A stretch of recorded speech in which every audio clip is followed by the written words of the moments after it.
Okay, we can start. If we were to look at the calendar, quickly remember I said you guys had everything you needed for Project 2. So Project 2 paper on the first draft is due Saturday. If you want to turn in before so you don't have to work on the weekend, that's fine. I know it's Halloween too, so you can work ahead. We have quiz 3, should be due tomorrow. You guys have everything for that. As far as what lectures you have to watch, we'll kind of keep updating that. I don't think we'll actually get to 4.3 by Friday, so you probably won't have to watch that one by Friday, but we'll see.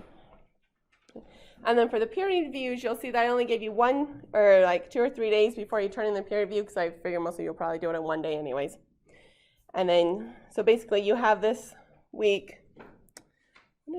So it should be this week to go meet with the writing fellows, and then we'll turn in the final draft the next week. Yes? The writing fellows assignment says it's due the 29th. Should we just turn it in the 30th anyways? Or? Oh, is it the wrong one on theirs? Yeah. Let me go change it on there. You can turn it on the 29th if you want, but we'll say it. You have to turn it in by the 30th. Okay. I'll change that, thanks.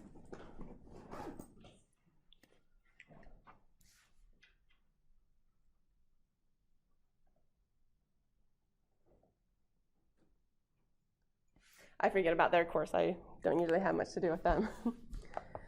Let's see.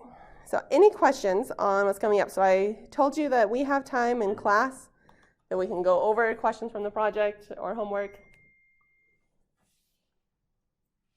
Yes? Just a question with some of the instructions where it says, like, make sure these are in, like, these are required or something. Uh-huh. And it goes through all the things, and then some of them say, it says, like, you do not need to report this or something. Yeah, there's a few, like, on the... So, yeah, number 2 right there. Like, get the data ready. Only stuff you don't have to report. What is that? Like, you said you have to. I know, sorry. There wasn't a good way to do it. It's a step that you have to take, like you have to import the data, but when you write a paper, you don't tell people how you import data. Like you don't have to say I use proc import, or you don't have to say like I set up the dummy qualitative variables. That's just kind of understood that you did all of that. Okay. And then just like a little bit later, it says don't report on D there. That's the same thing. Yeah, so like it's very useful for you to look at and see which variables might have strong correlations, but that's kind of the work that's going on in the background. So again, you don't have to actually tell me that, but it's a step you want to include.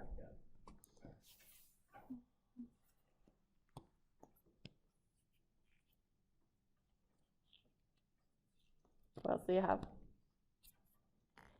Nothing? Guess it's going great? Okay. Then let's go ahead and start our lesson for today. So everyone should have a handout. If you don't have a handout, go ahead and raise your hand. Someone can probably pass you one. You didn't get one yet. So it looks like we have a lot of people over there on that side. If you guys can pass them down.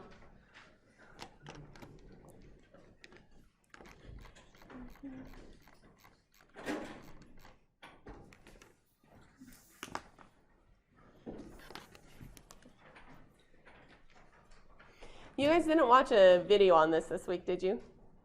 I think I started to make a video and then I must have forgotten because I couldn't find the video anywhere.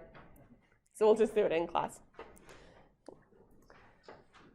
So this is kind of a prelude to what we're doing today because I realized that if you don't understand the sampling distribution of the parameters and what we mean by that, then what we talk about for penalized regression won't make a lot of sense. So this page will look like it's kind of a review because we did actually go over this page once a long time ago in the semester. So first, if we have a model that's true for our population, so we have y equals some true intercept plus some true slope times x plus, of course, our errors. What we're going to do is we use our sample to estimate our true regression line. And we use our sample regression line to do that. So now it's like a y hat, and we say b0 and b1 because those are our sample estimates. So what I did is I started with a population that had an intercept of 12, a slope of 5, and the population standard deviation of the residuals is 10. And I generated 4 different data sets, each with a sample size of 25. So I know what the true population is. I know my true population is 5x plus 12 plus epsilon. But my sample data is going to give me different results. And I want to emphasize and help you understand how it gives you different results based on which sample you pick. So I ran 4 different samples here. You can see on each one, it looks like I get different points. And if we zoom out just a little bit to see more of this page, notice my sample slope. My sample slope varied from 5.28, 5.2, 4.62, and 5. So based on which sample I get a different sample slope. So my estimate of my population slope is changing. Okay. And for our intercept, well, that ranged from like 6.5 all the way up to 15. I find that there's usually a lot of variation on the intercept. The intercept isn't very good at estimating the intercept correctly. What else do we have? Oh, the standard error S. So remember, that's the standard deviation of our residuals. Okay.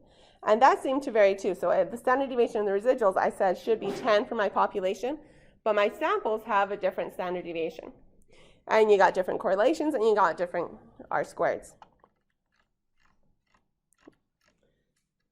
So if I just keep taking more samples, I would get a list of my sample slopes, like 5.28, 5.2. So I did this lots of times and wrote down the slopes that I got, the different sample slopes that are estimating my population slope. Now, if I did this, say, 1,000,000 different times, I would then get 1,000,000 different sample slopes. And the values of all of those possible sample slopes is called the sampling distribution of V1.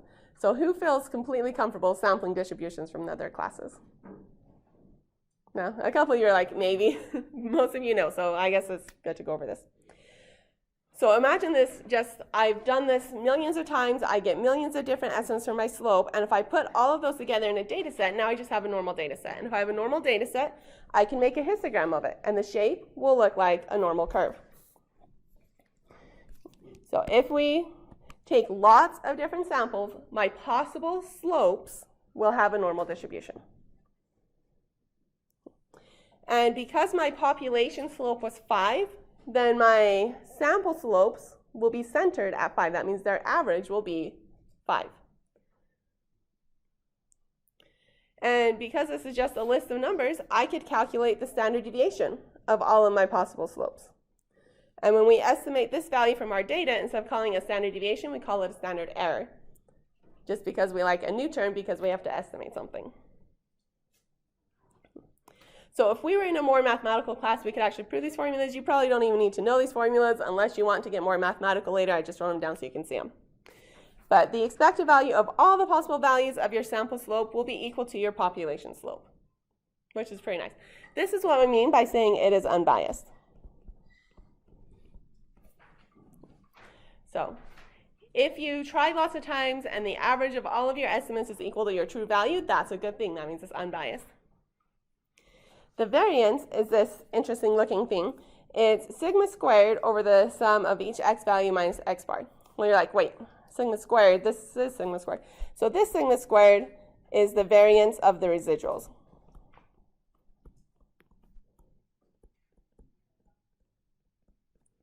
So if you take each x value minus the average of the x values, okay, and then you do the variance of the residuals over each x value minus the average of the x values, that actually gives you the standard deviation, or sorry, the variance of all of your possible slopes.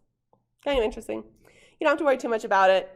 What I want to point out is that we can find the variance of all of the possible slopes if we want to. These formulas are what all of our confidence intervals and our p-values, our individual t-tests, everything is based off of this. The mathematics come back to this. This is what we use to find our t-tests for our slope. Now, because we don't know our true variance of the residuals, we have to estimate the variance of the residuals. Okay?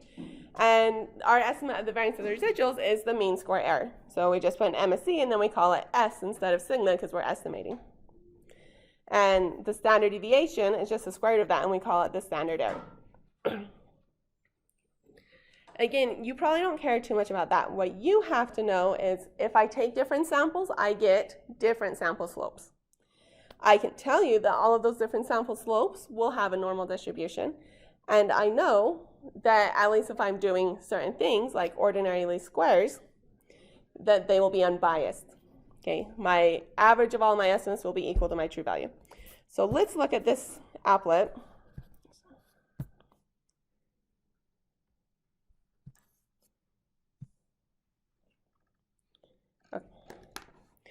So what this is doing, oh, apparently it's been running in the background. Okay, so every few seconds it's drawing a new sample, and for every new sample it plots the slope over here, and then it kind of rescales the histogram, so ignore it when it kind of shifts everything. But you can see every different sample gives us a different slope. If this is my true value on the red line, then sometimes I do get values really close. Sometimes I might get values down here. If I get values down here for my sample, are my estimates going to be as accurate? No, because I'm not by the true value, right? So we can make it go a little bit faster. And you can see that as we take more and more samples, we're starting to look a little bit more like what? A bell curve. And if I let it go even just for a few minutes, it starts to look really, really close to a bell curve. Now the problem is, if this is assuming I know the population. When we take a sample, do we have any idea if our sample is out here in the tail or in the middle? No, we really don't. So we hope that we're close to the middle. We know most of our values will be in the middle, but we really don't know if we were one of the ones off in the tail or if we were in the middle. This makes me dizzy if I stare at it too long. Okay. So questions on the idea of this, yes? Are there some assumptions we have to make about the parent distribution for this to be true? Yes, I believe so. So for this to be true, everything that we have for our assumptions for ordinary least squares has to be true for this to be true. For like these specific things, everything I've shown you, we have to assume all the assumptions for ordinary least squares. Okay, that's good. So let's make ourselves a note.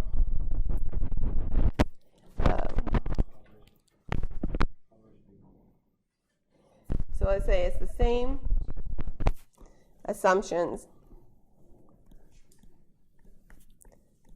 as ordinary least squares. So when we write OLS, we haven't been writing it a lot so far, but from here on out, every time we write OLS, that means ordinary least squares. Basically what we've been doing so far. And now we're not going to do it. We're going to learn a lot of different things. So these are the things that are true for ordinary least squares, which means all the assumptions for ordinary least squares have to be met. Okay. So I should probably write a note. All of these notes are for ordinary least squares.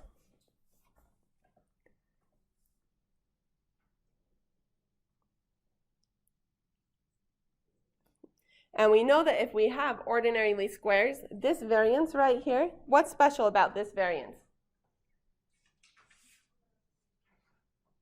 It's the smallest possible variance you can get as long as all the ordinary least squares assumptions are met. So remember, ordinary least squares is great because as long as all your assumptions are met, you get the best possible estimate you can possibly get.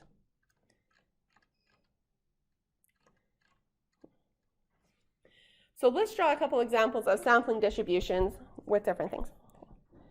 So we'll say if this is my true beta 1, if I wanted to draw something that was unbiased, that means it has to be centered at beta 1, and I want a low variance. So I'm going to draw something that looks like this.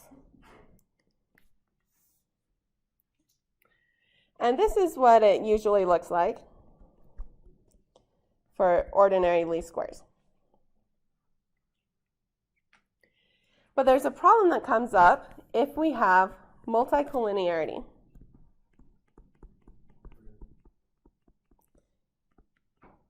You guys remember we talked about like one of the biggest problems with multicollinearity is what does it do to our estimates or the variance of our estimates? This has been a couple units ago. So we learned that multicollinearity has a huge variance for our estimates. So multicollinearity will look like this. It will still be centered, but the variance gets huge.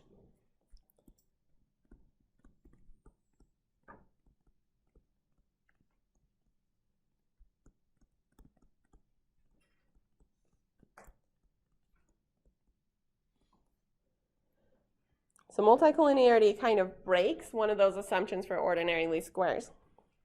Okay. It wasn't one of the things we explicitly wrote about, but we know that if we have multicollinearity, we're going to get this huge variance. Okay. Now, if I get this huge variance, if I get a sample, like say out here, is that going to be very close to my true estimates? It's not, right? And so that's the problem is, yes, it might still be centered at beta 1, but I am very likely to be way off in the tails and not be close at all. So what we're going to learn about today is called penalized regression.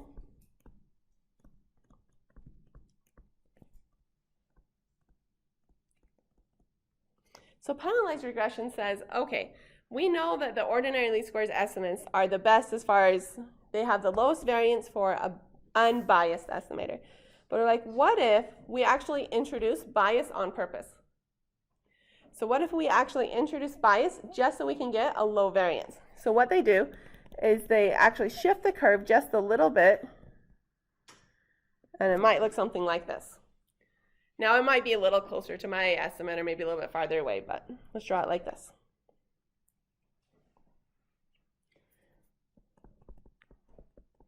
So penalized regression introduces bias on purpose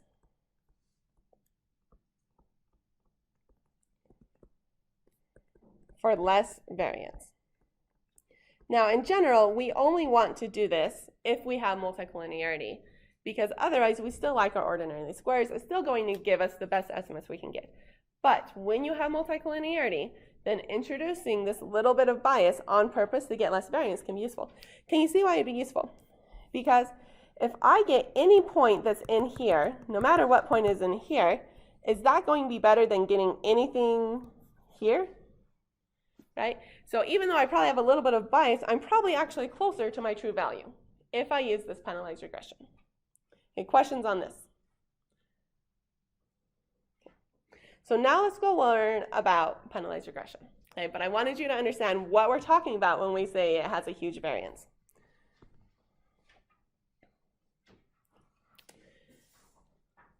Okay, penalized regression. So we use penalized regression when we have issues with multicollinearity. So remember, multicollinearity is when our x variables are related, highly correlated to each other. And multicollinearity makes the variance of the estimates huge. Okay? What that means is that our estimates, our B1s, our sample slopes, might not be even close to our true population slopes.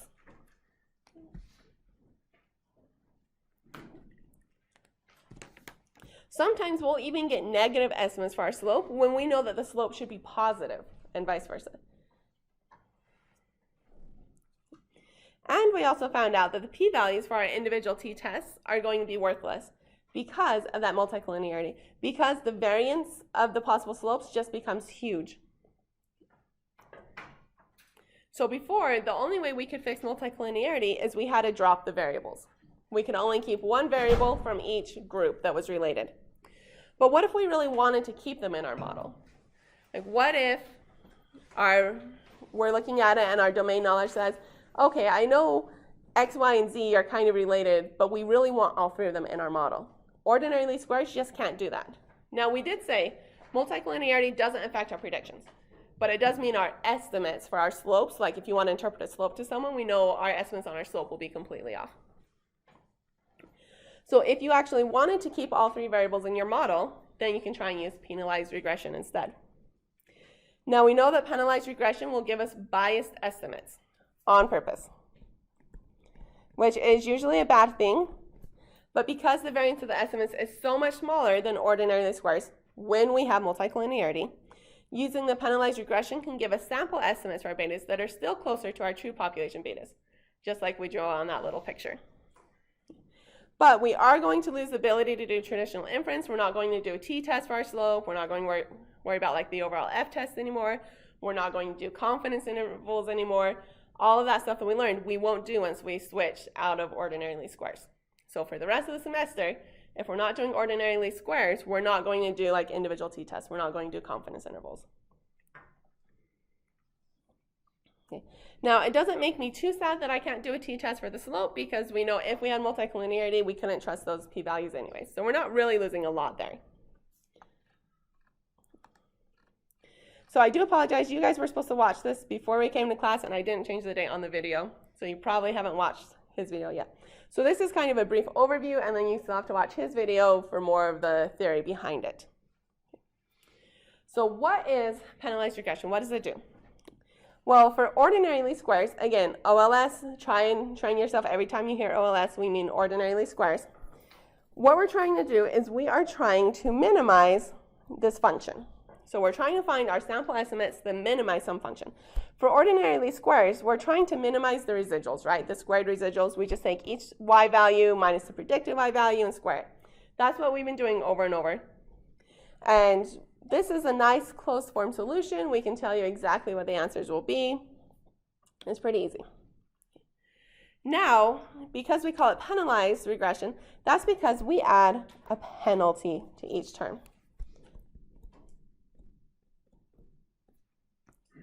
So we still have this ordinary least squares. It still matches this what we had right here. But then we add on a penalty. So not only does it have to minimize the residuals, but we're also putting some kind of penalty on the betas to try and keep them smaller.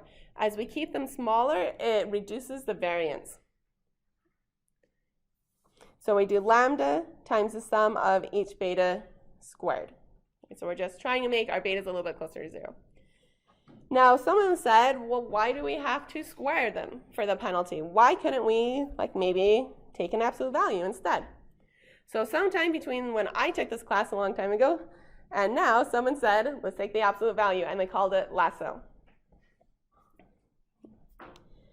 And someone else said, well, maybe we should scale it a little bit. So then you have adaptive lasso, where notice it's almost the exact same thing, but they divide by the estimate. So they're kind of scaling everything. So they came up with a few different things. Now in our class, we're actually just going to look at elastic net. Dr. Bean goes through all of them. We're going to do elastic net because it is so common. And you can probably use it in almost every situation. There's a few things I will tell you about each one though. So for ridge regression, sorry, let me make sure that's not babysitter. Okay. For ridge regression, when you watch Dr. Bean's video, he tells you that ridge regression doesn't give you the intercept and you have to calculate it. That's actually from an older thing. He hadn't realized it now actually gives you the intercept. So when you watch his video, make this note. SAS now gives the intercept.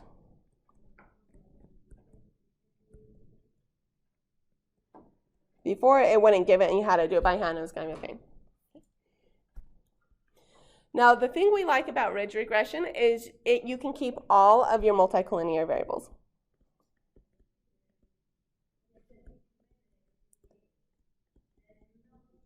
You guys shut that door.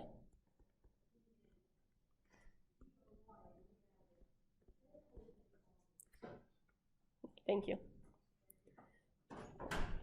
So we like ridge regression because we can keep all of our multicollinear variables in there and it can figure out what to do with them. Lasso is interesting because it actually works as a model selection. So when I say model selection, I mean things like stepwise selection, backward selection, where you went through and you're like, well, here's all my variables. Which ones should I keep in? Which ones are most useful for making predictions? It will actually do that for you. Ridge regression doesn't, but model selection does. So model selection is really great. We really like that. But it will usually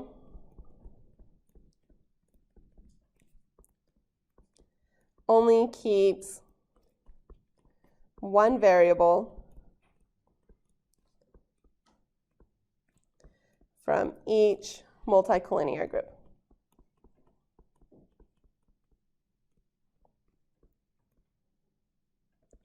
So it figures out which variable it should keep. So like when we had to say, I have to take out a variable, we're kind of like, well, which one should I take out? Like I picked this one, but what if I picked the wrong one, right? Anyone think that when you do your homework or project? So it takes care of that for you. You don't have to pick which one, it will pick which one, but it will usually only keep one. So if you really know you want to keep all of your multicollinear variables, you might want to pick ridge regression instead. If you want to use model selection and you're fine with just keeping one from each group, you could use lasso. The problem is it usually ends up being really biased.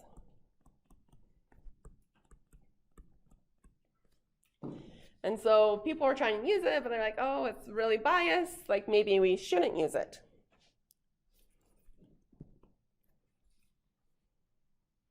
So any guesses on why they came up with adaptive lasso? To make it less biased.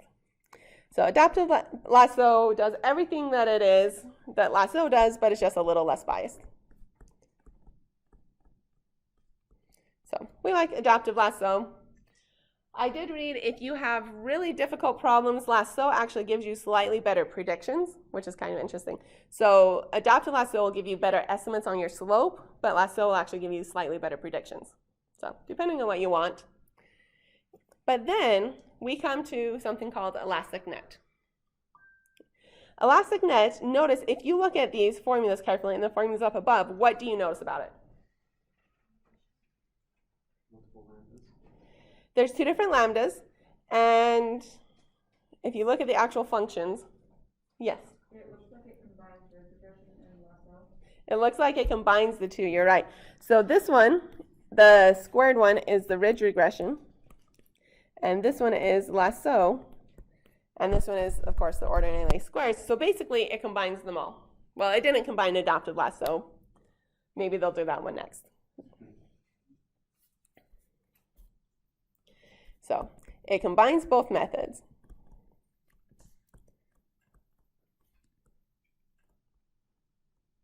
So it's kind of the best of the best.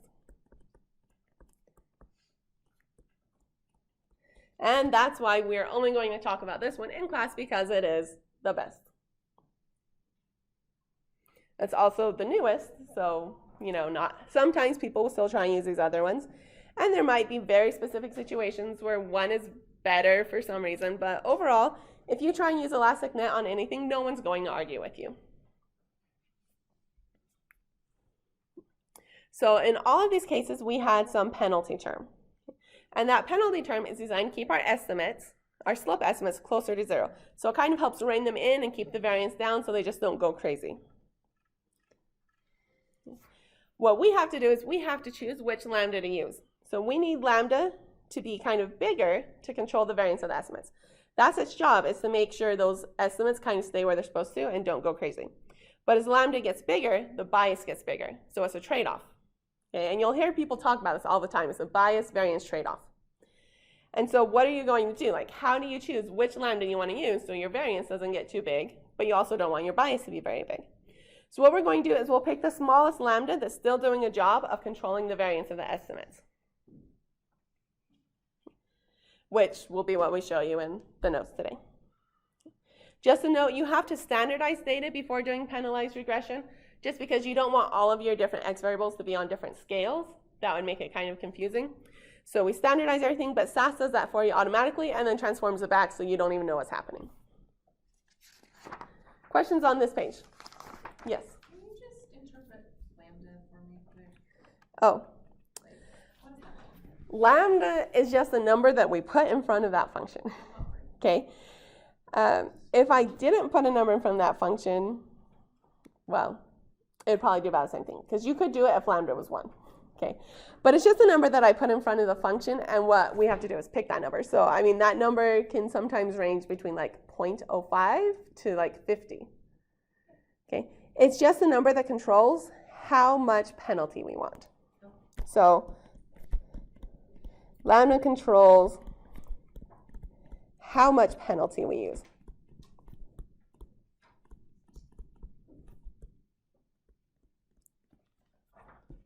Okay.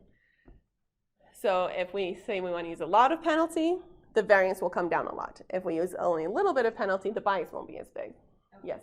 When we watch the video by Dr. Bean, we find out that lambda is an eigenvalue. I don't remember. I ignored all the matrix algebra stuff because, no, you're shaking your head. No, it's not an eigenvalue. Okay. It's a weight, right? It's like a weighting coefficient. Sorry, what? It's just like a weighting coefficient. Yeah, it's just a weighting coefficient. Okay. Other questions here?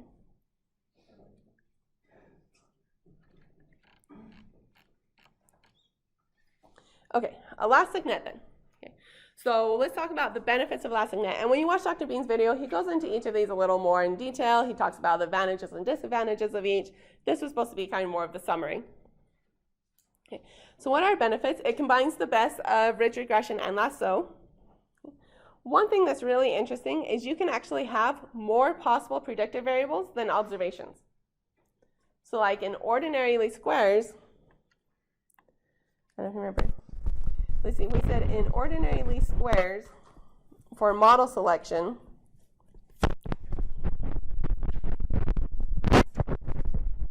you need n to be bigger than, we said like 6 to 10 times p. That's kind of hard to write. 6 to 10 times p. So whatever your number of possible predictor variables, we want n to be at least like 6 to 10 times bigger than that. Okay. I guess technically it's p minus 1 because it's your number of predictor variables, not your number of betas. But so n had to be pretty big. Like if you have 10 possible predictor variables, then you need 60 to 100 observations. The really interesting thing about elastic net is you can actually have more predictor variables than observations. So when you get into like genetics, they will come in and give you 10,000 possible predictor variables and maybe only 100 observations. Okay, ordinary squares cannot do this, but elastic net can. Okay, what this actually means is people will use this. So they'll use elastic net even if it's not multicollinear.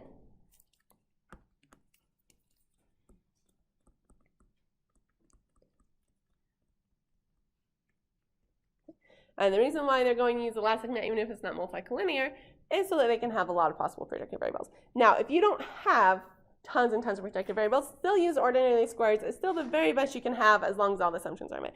But if you know that you have tons of predictor variables, elastic net might work better for you. Let's see, elastic net can retain more than one predictor from the multicollinearity highly correlated group. So it's kind of like ridge regression in that. It tends to give the best prediction of the penalized methods.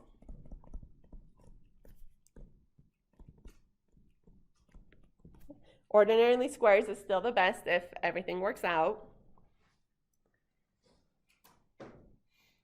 Okay. And I didn't write this one down, but it's very important. It works as a model selection technique. And when I talk about model selection, we just mean it tells you which x variables to use.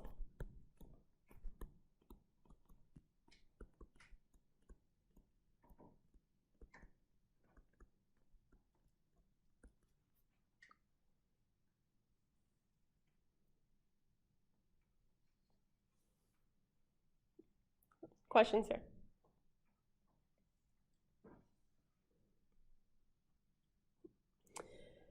Let's see, so how are we going? Yes? Yeah, so we can do this in situations where we have more predictor variables than observations, but is this also more just as effective on the normal situation where we have more observations than predictor variables? Well, if you don't have multicollinearity, I would still use ordinary least squares. But if you have multicollinearity, then use elastic net, yes. So once we put in a Sas is actually going to do almost all of this for us. When you watch Dr. Bean's videos, he shows you in ridge regression how to pick out what lambda should be. Okay. The problem is that's often, it's like very, very subjective. Okay, and you'll stare and you're like, I cannot pick the right spot, right? And like some examples are kind of easier to tell, and other examples is harder. I really like elastic net. It does so much of that for you. Okay, so you don't really have to stress too much about how to pick the lambda. So lambda automatically picks the lambda for you based on the criterion you put in the choose option. And we'll show you what the choose option looks like in the code. So there's a few different ways you can do it. You can use a likelihood function-based criteria like adjusted R squared, AIC, SPC. Do you guys recognize those? Right? Those are the same criterion we used for model selection before. So it's going to pick a lambda that will make those the smallest. This one is a new one, and we'll talk about it in a second. Okay, and so there's all the old ones and a few more that we learned about before.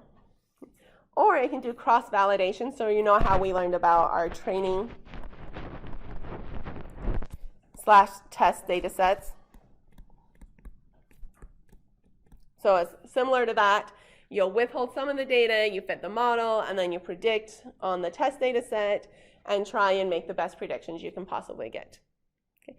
There's different ways you can do cross-validation. One of them is you could select lambda to minimize some criterion such as press. We talked about press before, the press P.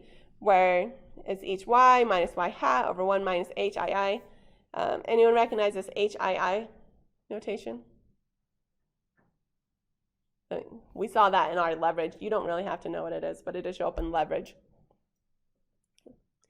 So Sas does all of that automatically for you in the background. It's trying to minimize something. You just pick what you want from the final output. But the way it'll look to you is you're just picking the final model based on the number of x variables. Everything else is in the background, and it will feel just like you're back in section 3.2. So all of the tips we learned in 3.2 apply now. The output looks the same. The reason why it looks so similar is because ElasticNet is considered a model selection technique. Its job is to tell you which variables to use. You can also look at the average square error as each variable is added and pick the model that has the lowest average square error. So if you remember, just to refresh your memory, like mean square error, that's what we learned about a really long time ago. It's the sum square of the errors over n minus p. Okay, or I wrote it out here as each y value minus the predicted squared over n minus p. Now that's mean square error. Why did they invent average squared error instead of mean square error?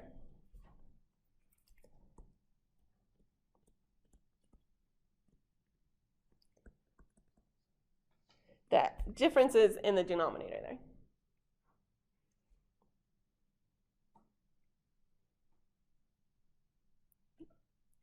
The MSE is accounting for how many predictor variables I have. Okay. So if I change the number of predictor variables, is it going to influence my MSE, right? And so trying to use MSE to pick the best model is kind of difficult because I'm changing my number of predictor variables, so the MSE keeps changing. So it's not a good way to pick how many variables to use. So if we use the ASE instead, it just divides by the sample size. It doesn't account for how many variables, so it's a better way to pick which variables to put in. So again, it's just each y value minus y hat squared over n. Now we said you should get very comfortable with this formula because we're going to use it every time I ask you to validate for the rest of the class, right? Except for if we do it on the test data set, what do we call it instead? That's right there. The MSPR, the mean square prediction error, right? So again, it's just each y value minus predicted squared, and on our test data set, we divide by how many observations are in the test data set. So exact same thing, you just call it the average square error on your training data, you call it MSPR on your test data.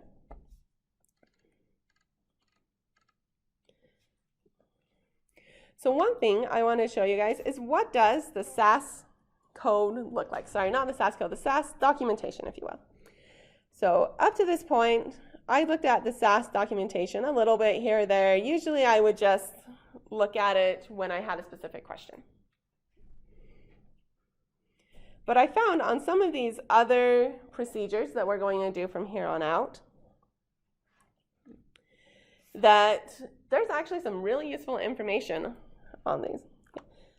So I came to like the Glm Select Procedure, and some of these are online, some of them actually have PDFs, and I found if you go to the PDF instead of the one online, they'll even give you more examples, like they give you a lot of examples. So I went through this and basically read like 200 pages on this procedure. Okay, which might sound like a lot, right? But once we get to this point in the class, we don't expect you to become experts on every procedure we teach you in just 1 hour, right? You can't do that.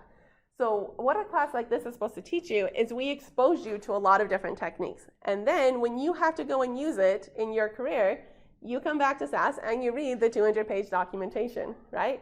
And you find other videos on YouTube and you research it in depth.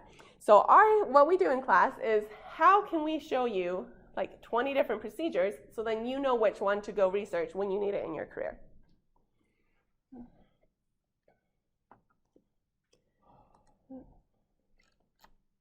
So I think I wanted to show you something specific, but I don't remember what it was. It's the problem when I make these a few days in advance. Okay. We're going to use something called Glm Select. Now, if you were to guess, what do you think this Glm Select is useful for? Model selection, right? So this proc Glm Select we're going to use, it works for ElasticNet. It also would have worked for ordinary least squares when we wanted to do backwards and stepwise selection. It's a lot fancier than proc reg and will do a lot of things that proc reg won't do for you. You'll notice when you come here to selection, it tells you the different things that you can do. You can do none, but then I don't know why you'd use it. Okay. Forward, which we don't like, backwards, stepwise, lasso, elastic net, and all these other interesting things that other people make up.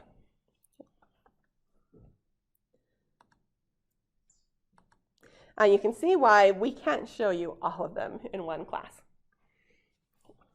So when we go to use it, we're going to have to choose an option, okay, to put into the choose statement. So there's adjusted R squared, which we know about. We like R squared. We want to pick the highest. Remember, adjusted R squared is the only one you want to pick high. For everything else, you are going to pick low.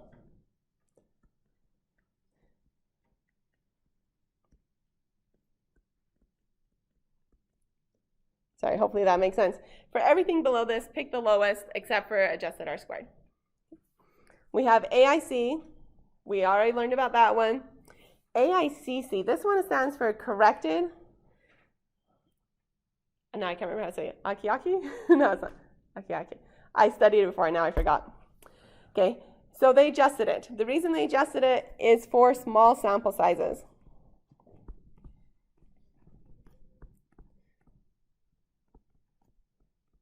Now, different people will tell you different rules of thumb. One rule of thumb that I saw is you want to do it if you have n is less than 40 times p. So if your sample size is less than 40 times your number of possible predictors, or betas, I mean, we can write a p or a p minus 1. We'll do p minus 1 because I think when I found it, it was the number of predictors. So if your observations are less than 40 times your number of predictors, you might want to use this AICC. BIC, that's just another one you can go study. We haven't looked at it before. Works about the same way. Now, malloc-CP is interesting. Do you remember what malloc-CP told us before? We didn't just pick the smallest one. It told us something very specific.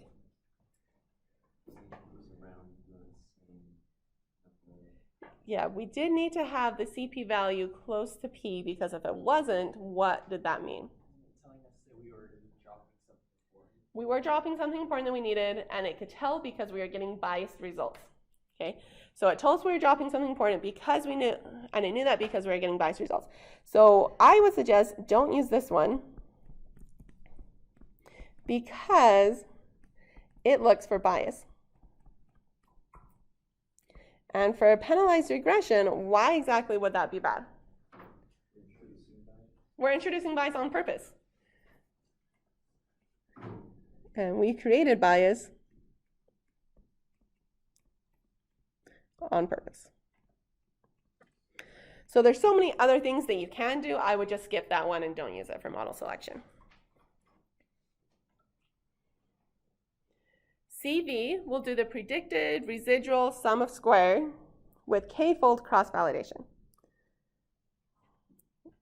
So basically, it is trying to, remember how we talked about k-fold cross-validation last time? We said that's when you break it up into, like, say, 10 groups, and each group has a turn to be the test prediction, or the test group, and then you kind of squish it all together at the end. Okay. So basically, it's doing that. You break it up into, like, 5 or 10 groups. You tell it how many groups you want it to do. Each one takes its turn being the test data set, and then you try and make your residuals as small as possible. CVEX is the same thing, but instead of like breaking it up into one group, you actually have a different test data set, and you can break that different test data set up into different groups. Okay. SBC, we learned about SBC already, and validate sounds pretty similar to these two, but we have a different validation data set, so we make a test data set.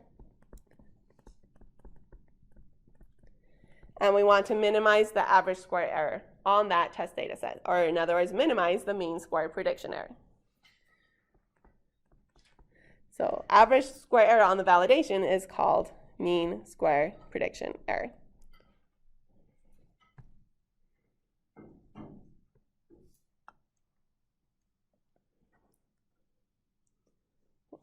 Questions on this?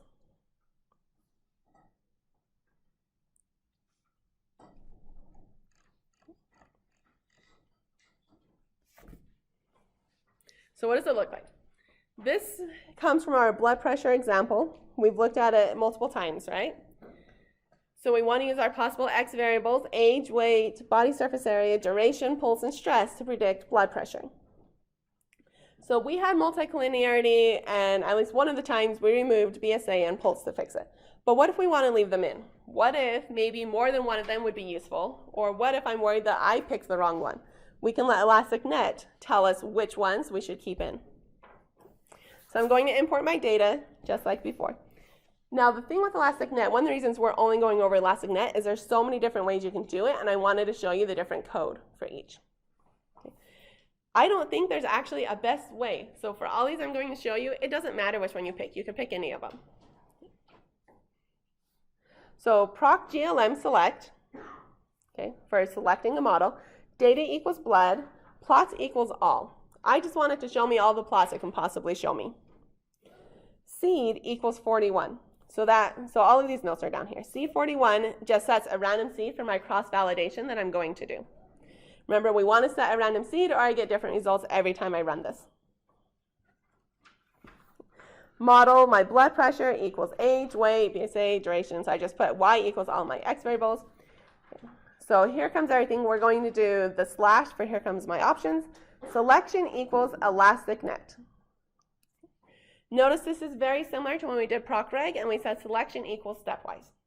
Okay, very similar. Parentheses, I want to give it a few more options. So I'm going to say my choose method equals CV. So when I kept saying our choose method, which choose method, this is where you put it in. So choose equals CV for cross-validation. Stop equals none. Stop equals none is they have an option. You can tell it how many betas you want to add into the model. Yes?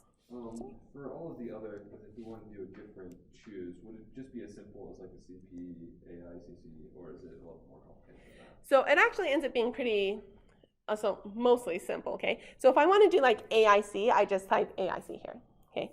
However, if I do AIC, I don't need to tell it what my CV method is, and I don't need to tell it a seed. So that's why we're doing multiple examples, is just so I can show you like how does the code change. So yeah, all I have to do is plug it in, but it does affect what other parts I need in there. Yep. So we can tell SAS how many betas we want in there. If I tell it like stop equals 5, it's going to let 5 into the model and then stop. Now, of course, if I say 5, how many X variables will it put in there? Because I said 5 is my number of betas. So we'll only have 4 X variables, right? Because betas counts your intercept. So you have to kind of pay attention to that. The reason you can do that is if for some reason you're like, okay, I don't want a really complicated model, I only want almost like 10 variables. You can tell it to stop at 10. Or the way I do it is if sometimes, so we're going to look at all these plots, and then I might pick something different than what SAS picked. And then this is my way to hack it and say, actually, get the model I want. And I'll show you what I mean by that. Okay. So let's see, choose equals CV, that means we're going to do the k-fold cross-validation. So this random 5, so the random says pick the groups randomly, which is good, right? And it's saying, I want you to do 5 groups, break it into 5 groups, and each group gets a turn being the test data set, and then at the end, we squish everything back together. Kind of average it all out. So what does it look like? Let me show you on SAS. Hope you can see, it's kind of small.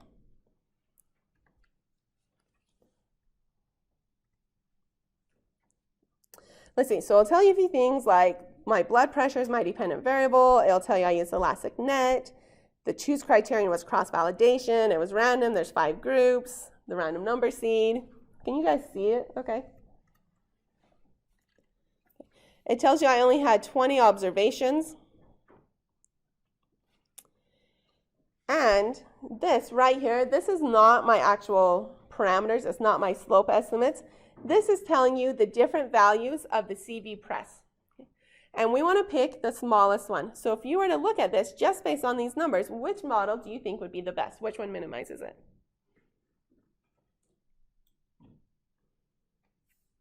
So it looks like this 4th one, the duration, when they added duration. So it would be the model that has an intercept, weight, age, and BSA, and duration. That's the one that it thinks has the smallest CV press. Also, you'll see the little star because SAS says, hey, this is the one that I want to pick. Now, anyone notice how different does the 3rd step seem to be? I would say not very different. Like, could you probably just stop on the third step if you wanted to? Probably. And we'll come back and do this one again in class and write on our notes. But I want to show you this plot. So this plot has the effect sequence. It's showing you what order did it put everything into the equation. So you'll see the intercept and then weight, age, BSA, and duration. So duration, they put the line in saying this is where we think you should stop. This is the model that minimizes it. However, does it look like it's fairly flat at 3 plus BSA? Could you stop after that step? Probably. Really looking at here, I might have said maybe stop at age, but looking at the numbers, it was like 6 something instead of 3, so I'd probably at least go to this third one. And this is what ElasticNet is. You look at these plots and you say, where does everything seem to get minimized, and pick that model.